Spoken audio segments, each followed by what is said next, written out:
आठ फेरों का आठवां वचन। स्वाति ने इसी साल शहर के कॉलेज से पढ़ाई पूरी की है और अब उसके लिए जगह जगह से रिश्ते आने लगे हैं। स्वाति से ज्यादा उसके रिश्तेदारों को उसकी शादी की चिंता है, इसीलिए जो भी स्वाति के घर आता वो किसी नए लड़के की खबर जरूर ले आता। अरे दीदी, ये फोटो देख के बताओ कैसा है। राहुल नाम है लड़के का, मेरी सहेली की बहन का बेटा है। अपनी स्वाति के साथ एकदम प्यारी जोड़ी लगेगी इसकी। जरा दिखाना, फोटो तो बढ़िया लग रहा है।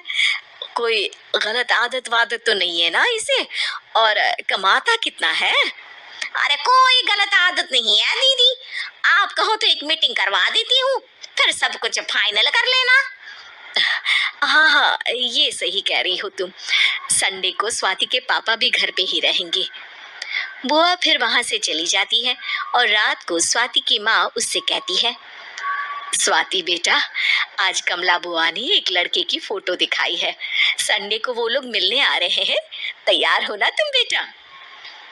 अरे मम्मी, आप कहाँ कमला बुआ के चक्कर में आ जाती हो? अभी इतनी जल्दी कोई शादी वादी नहीं करनी है मुझे। अरे बेटा, अच्छा लड़का है, बुआ जानती है उसे अच्छे से। हाँ स्वाति बेटा, एक बार मिल तो लो, बाद में देखेंगे आगे क्या करना है। वैसे तो कमला रिश्ता लाई है तो मना करने का तो कोई सवाल ही नहीं उठता। संडे की सुबह होती है और कमला बुआ राहुल और उसके मम्मी पापा को लेकर स्वाति के घर आती है। अरे आइए आइए भाभी, इसे अपना ही घर समझिए, इनसे मिलिए। ये मेरे भैया और ये मेरी भाभी है।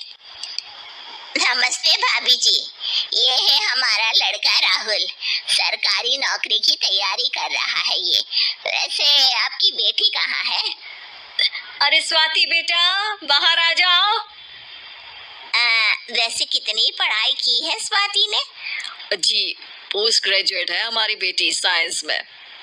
ये सब तो ठीक है, पर घर संभालना जानती है या नहीं? हमें कौन सी इससे नौकरी करवानी है, नौकरी तो मेरा बेटा करेगा ही। पर मैंने इतनी पढ़ाई की है और आप चाहती है कि मैं घर पर ही बैठी रहूं? अरे स्वाति बेटा, ये बड़ों की बात में तुम कहाँ बोल पड़ी? हम सब देख लेंगे क्या करना है क्या नहीं।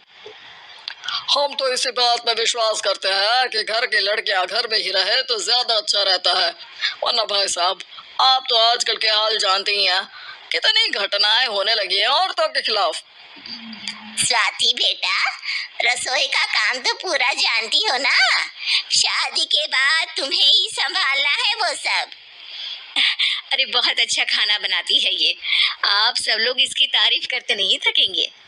लो भाई, हो गई मीटिंग, अब शादी की तारीख फाइनल कर लेते हैं, क्यों भैया?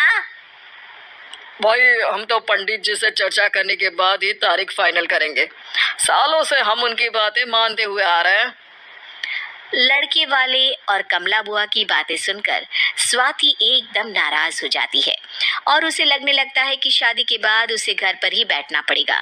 लेकिन घर वालों के आगे उसकी एक नहीं चलती और उसे शादी के लिए हाँ कहना पड़ता है। शादी का दिन आ जाता है और सब मंडप में जमा होते हैं। अब फेरों का समय हो गया है, अब कन्या अपने वर से 7 वचन मांगेगी। आप किसी धार्मिक आयोजन में जाएं तो मुझे भी ले जाएंगे। आप मेरे माता पिता का भी बराबरी से सम्मान करेंगे, हमेशा मेरा साथ निभाएंगे। आपको दोनों परिवार की जिम्मेदारियां बखूबी निभानी होगी, हर जरूरी बात में मेरी भी राय लेंगे। आप सभी गलत आदतों से दूर रहेंगे। आप मेरे अलावा किसी और औरत से कोई गलत संबंध नहीं बांधेंगे। ये 7 वचन पूरे हुए, और क्या तुम्हें ये सारे वचन मंजूर है? जी हाँ पंडित। सब काम संपन्न हो गया, तो इसी के साथ विवाह संपन्न हुआ और आज से ये दोनों पति पत्नी हुए। 1 मिनट पंडित जी, अभी एक वचन लेना बाकी है। अब कौन सा वचन है बेटा? मैं अब हमेशा के लिए किसी दूसरे घर में जाने वाली हूँ, तो पति के अलावा मैं अपने सास ससुर से भी एक वचन लेना चाहूंगी। अब कहो बेटी। मैं ये चाहती हूँ कि मुझ पर किसी बात की कोई पाबंदी नहीं लगाई जाएगी। मुझे सब कुछ करने की आजादी होगी। और मैं भी विश्वास दिलाती हूँ कि मैं एक अच्छी बहू बन के दिखाऊंगी। स्वाति की बात सुनकर उसके सास ससुर एकदम चौंक जाते हैं और कुछ बोल नहीं पाते कि उतने में कमला बुआ बोल पड़ती है। अरे बेटा, ये भी कोई कहने की बात है? रानी बन के रहोगी तुम तो। वचन देने से पहले सोच लीजिए, क्योंकि शास्त्रों में वचन ना निभाने वालों के लिए नरक से भी बदतर सजा लिखी है। स्वाति की चालाकी से वहां मौजूद सब लोग प्रभावित हो जाते हैं और लोगों में बदनामी ना हो जाए, इस कारण स्वाति के सास ससुर को उसे वचन देना पड़ता है। और कैसी अपशकुन वाली बातें कर रहे हैं आप पंडित जी? हमें मंजूर है बेटा तुम्हारी शर्त। स्वाति अपनी समझदारी से अपनी बात अपने ससुराल वालों से मनवा लेती है और खुशी खुशी राहुल से शादी कर लेती है। अब से हर शादी में मैं खुद 8 वचन दिलवाऊंगा। ओम मंगलम